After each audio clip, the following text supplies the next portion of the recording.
So once there were two brothers, and they were as different as apples and elephants. And when they grew up, they were more different still. Now the oldest brother, he was really good at planning.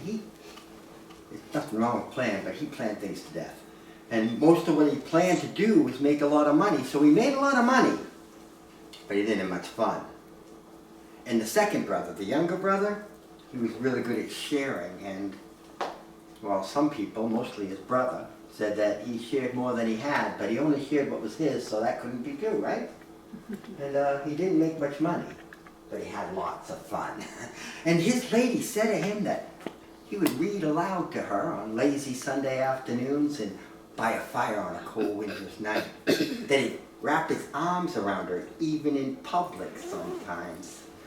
He'd leave her alone sometimes too. He did it all. He listened, he spoke, he read, he wrote, he thought, he felt, he smiled, he loved, he was. And one day, when he was leaving his lady friend alone for a little while, somebody else did some sharing. And he ended up with 10 pounds of chocolate. And as it was a warm day, he figured he'd better get on home quick, so he slipped under his hat and headed for home. Well, you know, it wouldn't be a story if nothing happened. But what happened? It's a little hard to believe. You see, he's walking along, sun's shining down, he's feeling a little warm, he's feeling a little tired, and he sees this big old boulder and thinks he should take a rest under the shade of that big old boulder. So he sits down in the shade of that big old boulder and falls asleep. While the sun moved, he didn't. His hat didn't move, but the chocolate did. It melted down his face, down the back of his neck. It melted down and down till he was covered from head to toe in chocolate. Think he woke up then? Nope.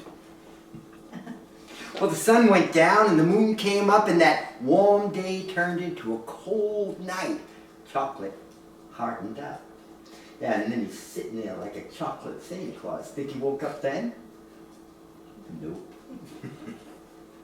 Well, it got really late, and suddenly, out from under the boulder comes a family of goblins. And weren't those little goblin kids excited to see a chocolate man sitting out in front of their front door? Well, think he woke up then?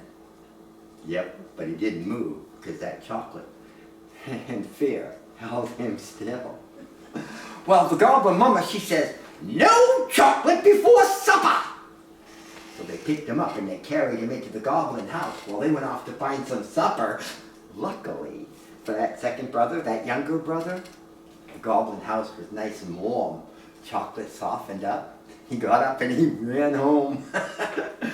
Wasn't his lady friend happy to see him? Not just because she loved him, but because she got to eat the chocolate off of him. And that's when they found those golden coins. They must have got stuck to him while he was in the goblin house. So now he did have a little bit of money. And when the older brother, when he heard about that chocolate and the goblins and the goblin gold, why, he started planning. And since this had to do with him making lots of money, he put it right into effect. Went downtown, he bought himself 10 pounds of chocolate, slipped it under his hat, headed off for the boulder, sat down under the shade of that big old boulder, and he didn't move.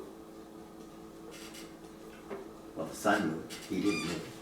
Hat didn't move, but the chocolate did. It melted down his face, down the back of his neck, down and down till he was covered from head to toe in chocolate. Think he moved then? Nope. Thinking about that goblin gold. Well, the sun went down and the moon came up. The warm day turned into a cold night, and chocolate hardened up. There he is sitting there like a chocolate Santa Claus. Think he moved then? Nope. Still thinking about that goblin gold. And it got really late.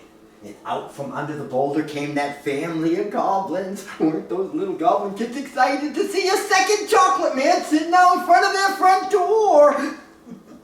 This time the mama said, "We ain't letting this one get away." Think he moved then?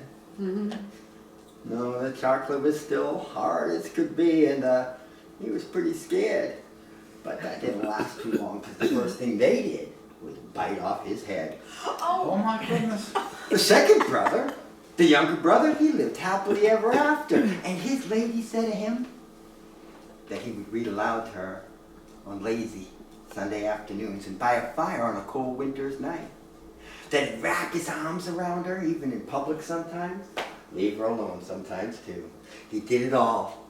He listened, he spoke, he read, he wrote, he thought, he felt. He smiled, he loved, he was.